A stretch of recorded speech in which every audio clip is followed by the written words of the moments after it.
Hi everyone. ನೋಡ್ರಿ, ಈ ವಿಡಿಯೋದಲ್ಲಿ ದಿವಾನ್ರ ಬಗ್ಗೆ ನಾವು ಡಿಸ್ಕಷನ್ ಮಾಡೋಣ. ಜಸ್ಟ್ ಲೈಕ್ ಮಾಡ್ರಿ, ಅದಾದ ನಂತರ ಕಮೆಂಟ್ಸ್ ಗಳನ್ನ ಹಾಕ್ರಿ. ಫಸ್ಟ್ ಒನ್ ಯಾರಂತಂದ್ರೆ ಸಿ ರಂಗಾಚಾರ್ಲು ಅಂತಂದ ಹೇಳ್ತೀವಿ. 1881 ಕಮಿಷನರ್ ಆಳ್ವಿಕೆ ಮುಕ್ತಾಯ ಆಗಿ ಅವ್ರ ಏನ್ ಮಾಡ್ತಾರಂದ್ರ ಮತ್ತೆ ಮೈಸೂರು ಒಡೆಯರಿಗೆ ಹಸ್ತಾಂತರ ಮಾಡ್ತಾರ. 10ನೇ ಚಾಮರಾಜೇಂದ್ರ ಒಡೆಯರ್ ಅಂತ ಹೇಳ್ತೀವಿ. ಅವಾಗ ಯಾರು? 10ನೇ ಚಾಮರಾಜ ಒಡೆಯರ್ ಅವ್ರಿಗೆ. ಆ ಟೈಮ್ ಒಳಗಡೆ ಇದ್ದಂತಹ ಮೊದಲ ದಿವಾನ್ರಲ್ಲ, ಸಿ ರಂಗಾಚಾರ್ಲು ಏನಂದ್ರ ದಿವಾನ್ರಾಗಿರ್ತಾರ. 1880ರಿಂದ 83ವರೆಗೂ ಮೇನ್ ಇಂಪಾರ್ಟೆಂಟ್ ಪಾಯಿಂಟ್ಸ್ ಗಳನ್ನ ಅಷ್ಟೇ ಡಿಸ್ಕಷನ್ ಮಾಡೋಣ ಇದ್ರಲ್ಲಿ. ಏನಂತಂದ್ರೆ 1881 ಭಾರತದಲ್ಲಿ ಮೊದಲ ಬಾರಿಗೆ ಮೈಸೂರು ಪ್ರಜಾಪ್ರತಿನಿಧಿ ಸಭೆಯನ್ನ ಸ್ಥಾಪನೆ ಮಾಡ್ತಾರ. ಯಾರು? ರಂಗಾಚಾರ್ಲು ಮೈಸೂರು ಪ್ರಜಾಪ್ರತಿನಿಧಿ ಸಭೆ, ಮೈಸೂರು ರಿಪ್ರೆಸೆಂಟೇಟಿವ್ ಅಸೆಂಬ್ಲಿಯನ್ನ ಸ್ಥಾಪನೆ ಮಾಡ್ತಾರ. ಅದಾದ ನಂತರ ಸಂಸ್ಥಾನದ ಆದಾಯವನ್ನ ಹೆಚ್ಚಿಗೆ ಮಾಡೋಕೆ ತಿಪಟೂರಿನಿಂದ ಒಂದು ರೈಲು ಮಾರ್ಗವನ್ನ, ಬೆಂಗಳೂರು ಟು ತಿಪಟೂರು ರೈಲು ಮಾರ್ಗವನ್ನ ಕಾರ್ಯಗತ ಮಾಡೋಕೆ ಸ್ಟಾರ್ಟ್ ಮಾಡ್ತಾರ. ಅಂದ್ರೆ ಕಾರ್ಯವನ್ನ ಕೈಗೆತ್ಕೊಳ್ತಾರ, ರೈಲು ಮಾರ್ಗವನ್ನ ನಿರ್ಮಾಣ ಮಾಡೋಕೆ ಬೆಂಗಳೂರಿಂದ ತಿಪಟೂರು. ಅದಾದ್ಮೇಲೆ ಶ್ರೀಗಂಧದ ಮರದ ಮೇಲೆ ಟ್ಯಾಕ್ಸ್ ಅನ್ನ ರದ್ದು ಮಾಡ್ತಾರ. ನೆಕ್ಸ್ಟ್ ಇಂಪಾರ್ಟೆಂಟ್, ಅದ್ರ ಮೇಲಿದ್ದ ನಿಷೇಧ ಇರುತ್ತ, ಟ್ಯಾಕ್ಸ್ ಇರುತ್ತ, ಅದನ್ನ ಏನ್ ಮಾಡ್ತಾರ ಅಂದ್ರೆ ಮಾರಾಟದ ಮೇಲಿದ್ದ ನಿಷೇಧವನ್ನ ತೆರವುಗೊಳಿಸಿ ಆದಾಯವನ್ನ ಹೆಚ್ಚಿಗೆ ಮಾಡೋಕೆ ಯಾರು? ರಂಗಾಚಾರ್ಲು. ಆಮೇಲೆ 1877 ಭೀಕರ ಕ್ಷಾಮದಿಂದ, ಅಂದ್ರೆ ಹೆವಿ ಬರಗಾಲ ಬೀಳುತ್ತಲ್ಲ, ಆ ಟೈಮ್ ಒಳಗಡೆ ಹಾಸನ್ ಮತ್ತು ಚಿತ್ರದುರ್ಗ ಜಿಲ್ಲೆಗಳ ಆಡಳಿತಾತ್ಮಕವನ್ನ ಮರು ಸಂಘಟನೆ ಮಾಡ್ತಾರೆ. ಅಂದ್ರೆ ಎರಡನ್ನೂ ಏನ್ ಮಾಡ್ತಾರ ಅಂತಂದ್ ಹೇಳಿದ್ರೆ ಒಂದೇ ಮಾಡ್ತಾರೆ, ವೆಚ್ಚವನ್ನ ಕಡಿತಗೊಳಿಸಕ್ಕೆ. ಸೊ ಇದು ಯಾರಂತಂದ್ ಹೇಳಿದ್ರೆ, ನೆಕ್ಸ್ಟ್ ನೋಡ್ರಿ, ದಿವಾನ್ ರಂಗಾಚಾರ್ಲು ಆದ ನಂತರ ನೆಕ್ಸ್ಟ್ ಬಂದಂತ ವ್ಯಕ್ತಿ ಅಂತಂದ್ ಹೇಳಿದ್ರೆ ಕೆ ಶೇಷಾದ್ರಿ ಅಯ್ಯರ್ ಅಂತಂದ್ ಹೇಳ್ತೀವಿ. ಯಾರು? ಕೆ ಶೇಷಾದ್ರಿ ಅಯ್ಯರ್. ಇವ್ರು ತುಂಬಾ ಅಂದ್ರೆ ತುಂಬಾ ಇಂಪಾರ್ಟೆಂಟ್ ಆದಂತಹ ಒಬ್ಬ ದಿವಾನ್ರು.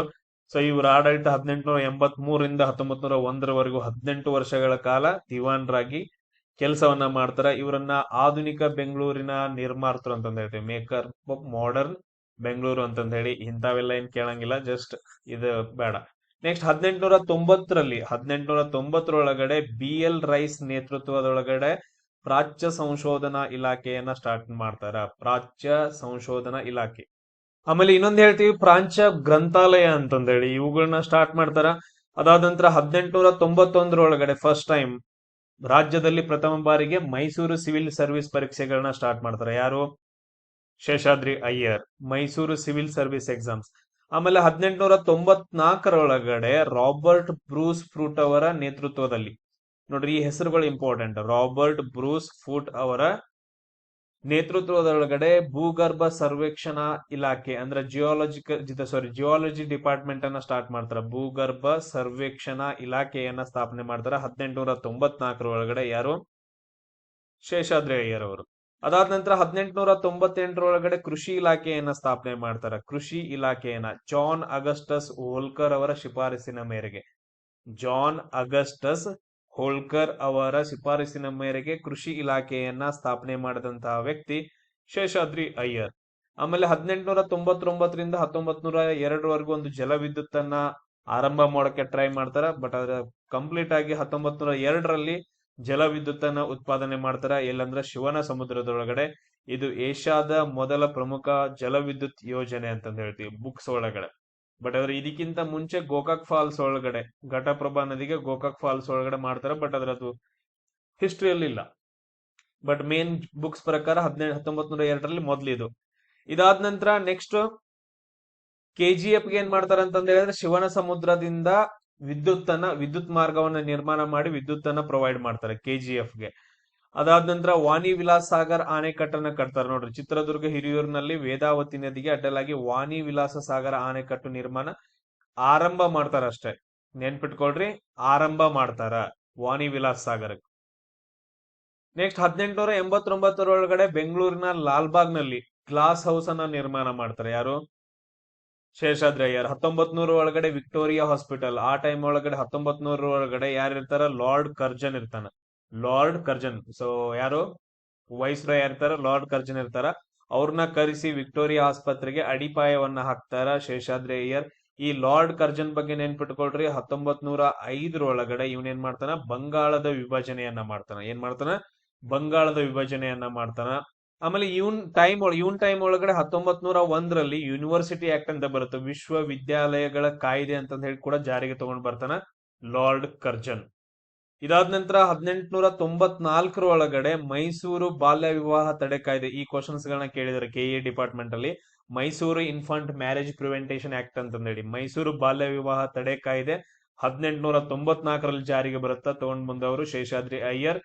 ಇಯರ್ ಮತ್ತು ಹೊಂದಿಸಿ ಬರೆಯರಲ್ಲಿ ಕೇಳ್ತಾನ, ಹೊಂದಿಸಿ ಬರೆಯರ್ ಒಳಗಡೆ ಕ್ವಶನ್ಸ್ ಗಳು ಬರ್ತಾವೆ. ನೋಡ್ರಿ ನೆಕ್ಸ್ಟ್ ಬರುವಂತ ವ್ಯಕ್ತಿ ಯಾರಂತಂದ್ ಹೇಳಿದ್ರೆ ಸರ್ ಪಿ ಎನ್ ಕೃಷ್ಣಮೂರ್ತಿ ಅಂತಂದ್ ಹೇಳ್ತೀವಿ. ಯಾರು ಬರ್ತಾರೆ ದಿವಾನರಾಗಿ? ಸರ್ ಪಿ ಎನ್ ಕೃಷ್ಣಮೂರ್ತಿ 1901ರಿಂದ 1906ರವರೆಗೆ ಇವರು ನಾಲ್ವಡಿ ಕೃಷ್ಣರಾಜ ಒಡೆಯರ್ ಕಾಲದಲ್ಲಿ ದಿವಾನರಾಗಿ ಕೆಲಸವನ್ನ ಮಾಡ್ತಾರ. ಆಮೇಲೆ ನೆಕ್ಸ್ಟ್ 1905ರೊಳಗಡೆ ಆಲ್ರೆಡಿ ಏನಂದ್ರೆ ಬೆಂಗಳೂರಿಗೆ ಏನ್ ಬಂದಿರುತ್ತ, ಬೆಂಗಳೂರು ಸಿಟಿ ನೋಡ್ರಿ ಏಷ್ಯಾದಲ್ಲಿ ಫಸ್ಟ್ ಸಿಟಿ ವಿದ್ಯುತ್ ಅನ್ನ ಪಡೆದಂತದ್ದು ಯಾವ್ದಂದ್ರೆ ಬೆಂಗಳೂರು ಸಿಟಿ ಅಂತಂದ್ ಹೇಳ್ತೀವಿ. ಅದ್ರೊಳಗಡೆ 1905ರಲ್ಲಿ ಸಾರ್ವಜನಿಕ ಬೀದಿ ದೀಪ ವ್ಯವಸ್ಥೆಯನ್ನ ಸ್ಥಾಪನೆ ಮಾಡಿದವರು ಯಾರಂದ್ರ ಪಿ ಎನ್ ಕೃಷ್ಣಮೂರ್ತಿ ಅಂತಂದ್ ಹೇಳ್ತೀವಿ. ಇದಾದ ನಂತರ ನೆಕ್ಸ್ಟ್ ಬರುವಂತ ವ್ಯಕ್ತಿ ಯಾರಂತಂದ್ ಹೇಳಿದ್ರೆ ವಿ ಪಿ ಮಾಧವರಾವ್ ಅಂತಂದ್ ಹೇಳ್ತೀವಿ. ಇವರು ಪ್ರಮುಖ 3 ಸಂಸ್ಥಾನಗಳಲ್ಲಿ ದಿವಾನರಾಗಿ ಸೇವೆ ಸಲ್ಲಿಸಿದ್ದಾರೆ, ಓನ್ಲಿ ಮೈಸೂರದಾಗ ಅಷ್ಟೇ ಅಲ್ಲ. ಫಸ್ಟ್ ಎಲ್ಲಿ ಅಂತಂದ್ ಹೇಳಿದ್ರೆ ತಿರುವಾಂಕೂರ್ ಒಳಗಡೆ ತಿರುವಾಂಕೂರ್ ದಿವಾನರಾಗಿ, ಅದಾದ ನಂತರ ನೆಕ್ಸ್ಟ್ ಮೈಸೂರು ದಿವಾನರಾಗಿ. ಮೈಸೂರು ದಿವಾನರ ಆದ್ಮೇಲೆ ನೆಕ್ಸ್ಟ್ ಬಿಟ್ಟು ಹೋಗ್ತಾರಲ್ಲ ಆ ಟೈಮ್ ಒಳಗಡೆ ನೆಕ್ಸ್ಟ್ ಬೇರೆ ಕಡೆ ಇಲ್ಲಂದ್ರೆ ಬರೋಡಾ ಸಂಸ್ಥಾನದ ದಿವಾನರಾಗಿ ಕೆಲಸವನ್ನ ಮಾಡ್ತಾರ. ಸೊ ಯಾರು? ವಿ ಪಿ ಮಾಧವರಾವ್, ನೆನ್ಪಿಟ್ಕೊಡ್ರಿ. ಅದಾದ ನಂತರ ನೆಕ್ಸ್ಟ್ ಇವ್ರು ಏನ್ ಮಾಡ್ತಾರ ಅಂತಂದ ಹೇಳಿದ್ರೆ 1906ರಲ್ಲಿ ಮೈಸೂರು ಶಾಸನ ಸಭೆಗೆ ಕಾನೂನುಗಳನ್ನು ರಚಿಸುವ ಅಧಿಕಾರವನ್ನ ನೀಡ್ತಾರೆ. ಇವ್ರ ಟೈಮ್ ಒಳಗಡೆ ಮೈಸೂರು ಶಾಸನ ಸಭೆ ಇರುತ್ತಲ್ಲ, ಅದಕ್ಕೆ ಕಾನೂನುಗಳನ್ನ ರಚಿಸುವ ಅಧಿಕಾರವನ್ನ ನೀಡ್ತಾರ 1906 ಒಳಗೆ. ಇವ್ರು ನೀಡಂಗಿಲ್ಲ, ಬ್ರಿಟಿಷರು ನೀಡ್ತಾರ. ಅದಾದ ನಂತರ ನೆಕ್ಸ್ಟ್ ನೂತನ ಶಾಸಕಾಂಗವನ್ನ ಸ್ಥಾಪನೆ ಮಾಡ್ತಾರೆ. ಇವ್ರ ಟೈಮ್ ಒಳಗಡೆ 1907ರಲ್ಲಿ ನ್ಯೂ ಲೆಜಿಸ್ಲೇಚರ್ ಅಂತಂದೇಳಿ. ಈ 2 ಪಾಯಿಂಟ್ಸ್ ಗಳನ್ನ ಜಸ್ಟ್ ನೋಡಿಟ್ಕೊಳ್ರಿ ಅಷ್ಟ, ಸೆಂಟೆನ್ಸ್ ಅಲ್ಲಿ ಕೇಳೋ ಚಾನ್ಸಸ್ ಇರುತ್ತೆ. ಆಮೇಲೆ ನೆಕ್ಸ್ಟ್ ಇವರು ಕಿಂಡರ್ ಗಾರ್ಟನ್ ಸ್ಕೂಲ್ ಗಳನ್ನ ಸ್ಥಾಪನೆ ಮಾಡ್ತಾರೆ. ಅಂದ್ರೆ ಇವ್ರ ಕಾಲದೊಳಗಡೆ ಕಿಂಡರ್ ಗಾರ್ಟನ್ ಸ್ಕೂಲ್ಸ್ ಗಳು, ಕೆಜಿ ಸ್ಕೂಲ್ಸ್ ಗಳು ಅಂತಂದ್ ಹೇಳ್ತೀವಲ್ಲ, ಅದು ಸ್ಟಾರ್ಟ್ ಆಗತ್ತ. ಅದಾದ ನಂತರ ನೆಕ್ಸ್ಟ್ ವಾಣಿ ವಿಲಾಸ್ ಸಾಗರ್ ಡ್ಯಾಮ್ ಕಂಪ್ಲೀಟ್ ಆಗತ್ತೆ. ಇವ್ರ ಟೈಮ್ ಒಳಗಡೆ ವಾಣಿ ವಿಲಾಸ ಸಾಗರ್ ಡ್ಯಾಮ್ ಪೂರ್ಣಗೊಳ್ಳುತ್ತ. ಯಾರ ಟೈಮ್ ಅಲ್ಲಿ ಅಂತ ಕೇಳಿದ್ರಂದ್ರ ಯಾರಂತ ಹೇಳ್ಬೇಕು? ವಿ ಪಿ ಮಾಧವರಾವ್ ಅಂತಂದೇಳಿ. Sorry, P Madhavarao. V P Madhavarao, P Madhavarao. Next ಬರೋದು ಯಾರಂತಂತ ಹೇಳಿದ್ರೆ ಟಿ ಆನಂದರಾವ್ ಅಂತಂದ್ ಹೇಳಿ ಬರ್ತಾರ. ಇವರು 18ನೇ ದಿವಾನರು. 1909ರಿಂದ 1912ರವರೆಗೂ. ಇವ್ರ ಕಾಲದಲ್ಲಿ ರಾಜ ಯಾರು ಇರ್ತಾರ ಅಂದ್ರೆ ನಾಲ್ವಡಿ ಕೃಷ್ಣರಾಜ ಒಡೆಯರ್ ಅಥವಾ 4ನೇ ಕೃಷ್ಣರಾಜ ಒಡೆಯರ್. ನೋಡ್ರಿ ಇವ್ರದ್ದು ಇಂಪಾರ್ಟೆಂಟ್ ಕೆಲಸ ಏನಂತಂದ್ ಹೇಳಿದ್ರೆ ಸರ್ ಎಂ ವಿಶ್ವೇಶ್ವರಯ್ಯರನ್ನ ಮುಖ್ಯ ಇಂಜಿನಿಯರ್ ಆಗಿ ನೇಮಕ ಮಾಡ್ತಾರ. ಇದ ಮೇನ್ ಇಂಪಾರ್ಟೆಂಟ್. ಟಿ ಆನಂದರಾವ್ ಏನ್ ಮಾಡ್ತಾರ ಅಂದ್ರ ಸರ್ ಎಂ ವಿಶ್ವೇಶ್ವರಯ್ಯರವರನ್ನ ಮುಖ್ಯ ಇಂಜಿನಿಯರ್ ಆಗಿ ಏನ್ ಮಾಡ್ತಾರ, ಸೆಲೆಕ್ಷನ್ ಮಾಡ್ತಾರೆ. ಸೆಲೆಕ್ಷನ್ ಮಾಡಿದ ನಂತರ ಕೆ ಆರ್ ಎಸ್ ಡ್ಯಾಮ್ಗೆ ಅಪ್ರೂವಲ್ ಸಿಗತ್ತ. ಕೆ ಆರ್ ಎನ್ ಡ್ಯಾಮ್ಗೆ ಏನಂತಂದ್ ಹೇಳಿದ್ರೆ ಅಪ್ರೂವಲ್ ಸಿಗುತ್ತೆ ಯಾರಿದ್ದಾಗ? ಆನಂದ್ ರಾವ್ ಇದ್ದಾಗ. ಯಾಕ? ಅದೇ ಟೈಮ್ ಒಳಗಡೆ ಇಂಜಿನಿಯರ್ ವಿಶ್ವೇಶ್ವರಯ್ಯ ಇರ್ತಾರ, ನಾಲ್ವಡಿ ಕೃಷ್ಣರಾಜ ಒಡೆಯರು ಎಲ್ಲರೂ ಸೇರ್ಬಿಟ್ಟು ಕೆ ಆರ್ ಎಸ್ ಡ್ಯಾಮ್ ಕಟ್ಟಾಕ ಅಪ್ರೂವಲ್ ಅನ್ನ ಮಾಡ್ತಾರ. ನೆಕ್ಸ್ಟ್ ಬರುವಂತ ವ್ಯಕ್ತಿ ಯಾರಂದ್ರ ಸರ್ ಎಂ ವಿಶ್ವೇಶ್ವರಯ್ಯ ಅಂತಂದ್ ಹೇಳ್ತೀವಿ. ಇವರು 15 ಸೆಪ್ಟೆಂಬರ್ 1861ರಲ್ಲಿ ಜನಿಸ್ತಾರ. ಇವರ ಹುಟ್ಟಿದ ಹಬ್ಬವನ್ನ ನಾವು ಇಂಜಿನಿಯರ್ಸ್ ಡೇ ಅಂತಂದ್ ಹೇಳಿ ಕರಿತೀವಿ. ಏನಂತ ಕರಿತೀವಿ? ಇಂಜಿನಿಯರ್ಸ್ ಡೇ ಅಂತಂದ್ ಹೇಳಿ ಕರಿತೀವಿ. ಆಮೇಲೆ ಇವ್ರು ಎಲ್ಲಿ ಹುಡ್ತಾರ ಅಂತಂದ್ ಹೇಳಿದ್ರೆ ಮುದ್ದೇನಹಳ್ಳಿ ಒಳಗಡೆ, ಚಿಕ್ಕಬಳ್ಳಾಪುರ ಜಿಲ್ಲೆಯ ಮುದ್ದೇನಹಳ್ಳಿ ಒಳಗಡೆ ಹುಡ್ತಾರ. ಆಮೇಲೆ ಇವರಪ್ಪ ಎಂ ಶ್ರೀನಿವಾಸ ಶಾಸ್ತ್ರಿ, ಅದಾದ ನಂತರ ಇವರಮ್ಮ ವೆಂಕಟಲಕ್ಷ್ಮಿ ಅಂತಂದೇಳಿ. ಶ್ರೀನಿವಾಸ ಶಾಸ್ತ್ರಿ ಮತ್ತು ವೆಂಕಟಲಕ್ಷ್ಮಿ ಅವರ ಸುಪುತ್ರ ಸರ್ ಎಂ ವಿಶ್ವೇಶ್ವರಯ್ಯ ಅಂತಂದ್ ಹೇಳ್ತೀವಿ. ಆಮೇಲೆ ಮೈಸೂರಿನ 19ನೇ ದಿವಾನರಾಗಿ ಇವ್ರು ಕೆಲಸ ಮಾಡ್ತಾರ 1912ರಿಂದ 1918ರವರೆಗೂ. ಈ ತರ ನೆನ್ಪಿಟ್ಕೊಡ್ರಿ. 1ನೇ ವರ್ಲ್ಡ್ ವಾರ್ ಅಂತಂದೇಳಿ. 1ನೇ ವರ್ಲ್ಡ್ ವಾರ್ ಯಾವಾಗ ಸ್ಟಾರ್ಟ್ ಆಗತ್ತ? 1914ರಿಂದ 1918ರವರೆಗೂ ಸ್ಟಾರ್ಟ್ ಆಗತ್ತ. ಯಾವ ಒಪ್ಪಂದದ ಮುಖಾಂತರ ಅದು ನಿಲ್ಲುತ್ತ? ವರ್ಸೈಲ್ಸ್ ಒಪ್ಪಂದ ಅಂತಂದ್ ಹೇಳ್ತೀವಿ. ಸೊ ಆ ಟೈಮ್ ಒಳಗಡೆ ನೆಕ್ಸ್ಟ್ ಮೈಸೂರು ರಾಜ್ಯದ ಮುಖ್ಯ ಇಂಜಿನಿಯರ್ ಆಗಿ ನೇಮಕ ಆಗ್ತಾರೆ 1909ರಲ್ಲಿ. ಯಾವಾಗ? ಆನಂದ್ ರಾವ್ ಇರ್ತಾರಲ್ಲ, ದಿವಾನ್ರ ಯಾರು ಇರ್ತಾರ, ಆನಂದ್ ರಾವ್ ಇದ್ದಾಗ. ಇವ್ರದ್ದು ಮೇನ್ ಇಂಪಾರ್ಟೆಂಟ್. ಆಮೇಲೆ ನೆಕ್ಸ್ಟ್ ನೋಡ್ರಿ, ಇವರೆಲ್ಲಾ ಏನ್ ಕೆಲಸ ಮಾಡಿದಾರಲ್ಲ, ಎಲ್ಲ ಡ್ಯಾಮ್ಸ್ ಗಳಿಗೋಸ್ಕರ ಕೆಲಸ ಮಾಡಿದಾರ. ನಮ್ ಇಂಡಿಯಾದಲ್ಲಿ ಆಗಿರ್ಬೋದು ಅಥವಾ ಬೇರೆ ಕಡೆ ಆಗಿರ್ಬೋದು, ಓನ್ಲಿ ಡ್ಯಾಮ್ಸ್ ಗಳಲ್ಲಿ. ನೋಡ್ರಿ 1903 ಒಳಗಡೆ ಪುಣೆಯ ಖಡಕ್ವಾಸ್ಲಾ ಜಲಾಶಯದಲ್ಲಿ, ಖಡಕ್ವಾಸ್ಲಾ ಡ್ಯಾಮ್ ಪುಣೆ ಒಳಗಡೆ, ಅಲ್ಲಿ ಏನ್ ಮಾಡ್ತಾರ ಅಂದ್ರೆ ಪೆಟೆಂಟ್ ಗೇಟ್ ಗಳನ್ನ ಆಟೋಮೆಟಿಕ್ ಅಂತ ಹೇಳ್ತೀವಿ, ಆಟೋಮೆಟಿಕ್ ಫ್ಲಡ್ ಗೇಟ್ ಗಳನ್ನ ನಿರ್ಮಾಣ ಮಾಡ್ತಾರ. ಅದಾದ ನಂತರ ನೆಕ್ಸ್ಟ್ ಗ್ವಾಲಿಯರ್ ತಿಗ್ರಾ ಡ್ಯಾಮ್ ಒಳಗಡೆ, ಗ್ವಾಲಿಯರ್ ಒಳಗಡೆ ತಿಗ್ರಾ ಡ್ಯಾಮ್ ಅದನ್ನ ಅಳವಡಿಸ್ತಾರ. ಫಸ್ಟ್ ಎಲ್ಲಿ? ಖಡಕ್ವಾಸ್ಲಾದೊಳಗಡೆ ಅಳವಡಿಸ್ತಾರ. ಯಾವುದು? ಆಟೋಮೆಟಿಕ್ ಫ್ಲಡ್ ಗೇಟ್ ಅಂತಂದ್ ಹೇಳ್ತೀವಿ. ನೆಕ್ಸ್ಟ್ ಗ್ವಾಲಿಯರ್ ತಿಗ್ರಾ ಡ್ಯಾಮ್ ಅಳವಡಿಸ್ತಾರ. ಆಮೇಲೆ ಕೆ ಆರ್ ಎಸ್ ಡ್ಯಾಮ್ ಕೂಡ ಅಳವಡಿಸ್ತಾರ. ಥರ್ಡ್ ಏನಂತಂದ್ರೆ ಕೆ ಆರ್ ಎಸ್ ಡ್ಯಾಮ್ಸ್ ಅಳವಡಿಸ್ತಾರ. ಆಮೇಲೆ ಇವ್ರ ಟೈಮ್ ಒಳಗಡೆ KRS ಜಲಾಶಯ ಕಾವೇರಿ ನದಿಗೆ ಅಡ್ಡಲಾಗಿ ನಿರ್ಮಾಣ ಮಾಡೋಕೆ ಸ್ಟಾರ್ಟ್ ಆಗತ್ತ. ಸೊ ಅದ್ರ ಚೀಫ್ ಇಂಜಿನಿಯರ್ ಯಾರಂದ್ರ ಸರ್ ಎಂ ವಿಶ್ವೇಶ್ವರಯ್ಯ. ಅದಾದ ನಂತರ ನೆಕ್ಸ್ಟ್ ನೋಡ್ರಿ, ಹೈದರಾಬಾದ್ ಪ್ರವಾಹ ತಡೆ ವ್ಯವಸ್ಥೆಯನ್ನ ನಿರ್ಮಾಣ ಮಾಡ್ತಾರ. ಹೈದರಾಬಾದ್ ಫ್ಲಡ್ ಪ್ರೊಟೆಕ್ಷನ್ ಸಿಸ್ಟಮ್ ಅಂತ ಹೇಳಿ ಯಾವ ನದಿಗೆ? ಮೂಸಿ ನದಿ. ಮೂಸಿ ನದಿಯ ದಡದಲ್ಲಿ ಯಾವ ನಗರ ಐತಂದ್ರ ಹೈದರಾಬಾದ್ ನಗರ ಐತ. ಹೈದರಾಬಾದ್ ನಗರವನ್ನ ರಕ್ಷಣೆ ಮಾಡಕ್ಕೆ ಒಂದು ಯೋಜನೆಯನ್ನ ನಿರ್ಮಾಣ ಮಾಡಿದಂತಹ ವ್ಯಕ್ತಿ ಯಾರಂದ್ರ ಸರ್ ಎಂ ವಿಶ್ವೇಶ್ವರಯ್ಯ. ಅದೇ ರೀತಿಯಾಗಿ ನೋಡ್ರಿ, ಇಲ್ಲಲ್ಲ ಯಮೆನ್ ದೇಶ ಒಳಗಡೆ, ಯಾವ ದೇಶ? ಯಮೆನ್ ದೇಶದೊಳಗಡೆ 1906-7ರಲ್ಲಿ ಆ ಟೈಮ್ ಒಳಗಡೆ ಕೆಲಸ ಮಾಡ್ತಾರ. ಎಡನ್ ನೀರು ಸರಬರಾಜು ಯೋಜನೆಯನ್ನ ಕೊಡ್ತಾರ. ಸೊ ಎಡನ್ ನಗರಕ್ಕೆ ನೀರು ಸರಬರಾಜು ಮತ್ತು ಚರಂಡಿ ವ್ಯವಸ್ಥೆಯನ್ನ ರೂಪಿಸಿದಂತಹ ವ್ಯಕ್ತಿ ಸರ್ ಎಂ ವಿಶ್ವೇಶ್ವರಯ್ಯ.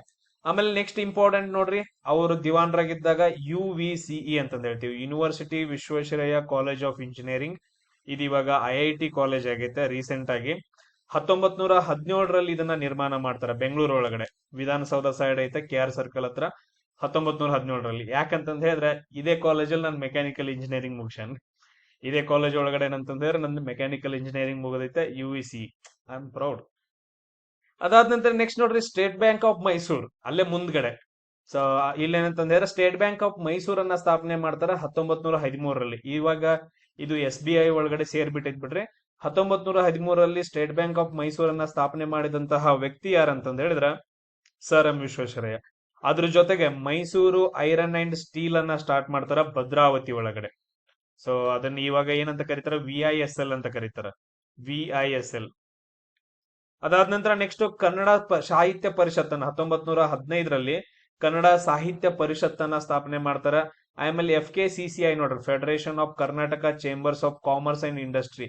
ಅಂದ್ರ in just Mysuru chambers of commerce ಅಂತಂದ ಹೇಳಿ ನೆನ್ಪಿಟ್ಕೊಳ್ರಿ. ಇದನ್ನ ಸ್ಥಾಪನೆ ಮಾಡ್ತಾರೆ. ಅದಕ್ಕಂತಂದ ಹೇಳಿದ್ರ ಈಗ ಇಂಡಸ್ಟ್ರಿಗೋಸ್ಕರ, ಕೈಗಾರಿಕೆ ಇದಕ್ಕೋಸ್ಕರ. ಆಮೇಲೆ ಜಯಚಾಮರಾಜೇಂದ್ರ ಪಾಲಿಟೆಕ್ನಿಕ್ ಕಾಲೇಜ್ ಅನ್ನ ಸ್ಥಾಪನೆ ಮಾಡ್ತಾರೆ. ಜಯಚಾಮರಾಜೇಂದ್ರ ಪಾಲಿಟೆಕ್ನಿಕ್ ಕಾಲೇಜ್ ಅನ್ನ. ಆಮೇಲೆ ಇವರಿಗೆ 1955ರಲ್ಲಿ ಭಾರತ ರತ್ನ ಪ್ರಶಸ್ತಿ ಸಿಗುತ್ತೆ. ಭಾರತದ ಅತ್ಯುನ್ನತ ಪ್ರಶಸ್ತಿಯಾದಂತಹ ಭಾರತ ರತ್ನ ಪ್ರಶಸ್ತಿ ಸಿಗುತ್ತ. ಅದ್ರ ಜೊತೆಗೆ ಇವರಿಗೆ ನೈಟ್ ಹುಡ್ ಗೌರವ ಸಿಗುತ್ತ 1915ರಲ್ಲಿ, ನೈಟ್ ಹುಡ್ ಗೌರವ. ಆಮೇಲೆ ಆ ಗೌರವದಿಂದ ಇನ್ನೊಂದ್ ಏನ್ ಬರುತ್ತಂದ್ರ ಸರ್ ಅಂತಂದ್ ಹೇಳಿ ಬರುತ್ತೆ. ಸರ್ ಅಂತಂದ್ ಹೇಳಿ, ಸರ್ ಎಂ ವಿಶ್ವೇಶ್ವರಯ್ಯ ಅಂತ ಕರಿತೀವಲ್ಲ, ಆ ಬಿರುದು ನೈಟ್ ಹುಡ್. ಆಮೇಲೆ ಇವ್ರು ಬರೆದಂತಹ ಬುಕ್ಸ್ ಗಳು ಯಾವಂದ್ರೆ ರೀಕನ್ಸ್ಟ್ರಕ್ಟಿಂಗ್ ಇಂಡಿಯಾ, ಆಮೇಲೆ ಪ್ಲಾನ್ಡ್ ಎಕನಾಮಿ ಫಾರ್ ಇಂಡಿಯಾ ಅಂತಂದ್ ಹೇಳಿ ಬುಕ್ಸ್ ಗಳನ್ನ ಬರೀತಾರೆ. ಇವ್ರಾದ ನಂತರ ನೆಕ್ಸ್ಟ್ ಬರುವಂತಹ ವ್ಯಕ್ತಿ ಯಾರಂತಂದ ಹೇಳಿದ್ರೆ R ಬ್ಯಾನರ್ಜಿ ಅಂತಂದ್ ಹೇಳ್ತೀವಿ, AR ಬ್ಯಾನರ್ಜಿ ಅಂತಂದ್ ಹೇಳಿ. ಇವರು ಮೊದಲು ಕೊಚ್ಚಿನ್ ದಿವಾನ್ರಾಗಿ ಕೆಲಸ ಮಾಡ್ತಾರ. ಅಲ್ಲಿ ಏನ್ ಮಾಡ್ತಾರ ಅಂತಂದ ಹೇಳಿದ್ರೆ ಒಂದು ಮ್ಯಾನುವಲ್ ಅನ್ನ, ಅಂದ್ರೆ ಒಂದು ಬುಕ್ ಅನ್ನ ಬಿಡುಗಡೆ ಮಾಡ್ತಾರ, ದಿ ಕೊಚ್ಚಿನ್ ಸ್ಟೇಟ್ ಮ್ಯಾನುವಲ್ ಅಂತಂದ ಹೇಳಿ. ದಿ ಕೊಚ್ಚಿನ್ ಸ್ಟೇಟ್ ಮ್ಯಾನುವಲ್ ಯಾರು ಮಾಡಿದವರು? AR ಬ್ಯಾನರ್ಜಿ.